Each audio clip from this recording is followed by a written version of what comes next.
a scientific instrument is marked down by 25%. Then a $30 coupon is subtracted, and finally 10% sales tax is applied. The tax-included charge is $495. We need the original price. The answer choices are $640, $495, $670, and $610. The order is the heart of the problem. The store first keeps 75% of the original price, then subtracts the fixed coupon, and only then taxes the reduced amount.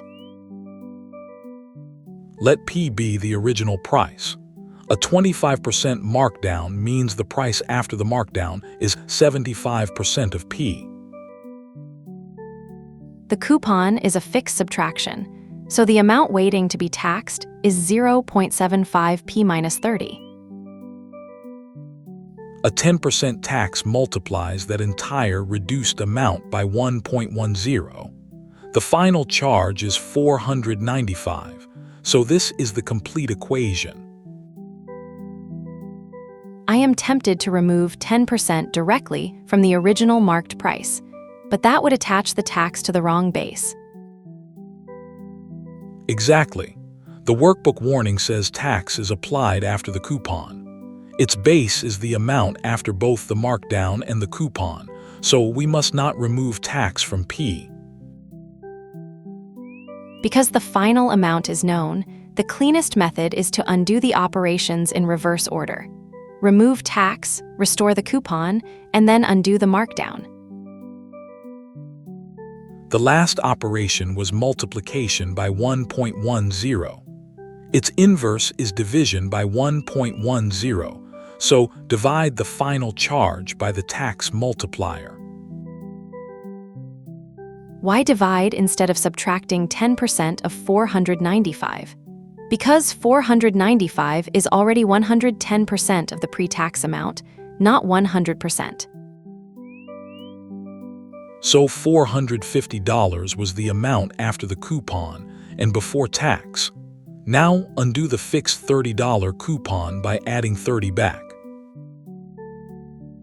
That means $480 was the price immediately after the 25% markdown. In equation form, 75% of P equals 480. To undo multiplication by 0.75, divide by 0.75.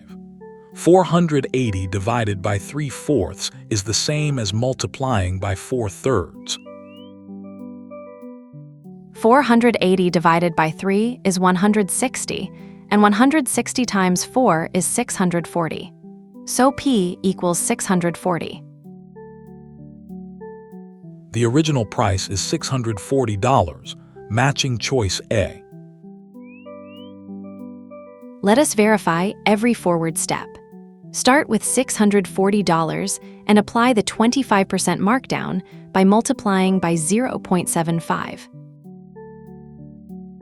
Next, subtract the fixed $30 coupon. 480 minus 30 leaves $450 before tax. Finally, apply 10% sales tax by multiplying 450 by 1.10. The result is $495, exactly the final charge in the prompt. That forward check also confirms the parentheses. The tax multiplier acts on the entire reduced amount after the coupon, not on the markdown price alone. Choice B is the final charge, not the original price. Repeating 495 ignores every operation we were asked to reverse. Choice C does not reproduce the given charge. Starting from 670, the markdown, coupon, and tax produce $519.75. Choice D also fails the forward test. Starting from 610, the same operation chain produces $470.25, not $495. There are two different inverse moves here. Undo a fixed subtraction by adding the fixed amount, but undo a percent multiplier by dividing by that multiplier. And always reverse the order. The last forward operation is the first one undone, just like retracing a path from the destination back to the start.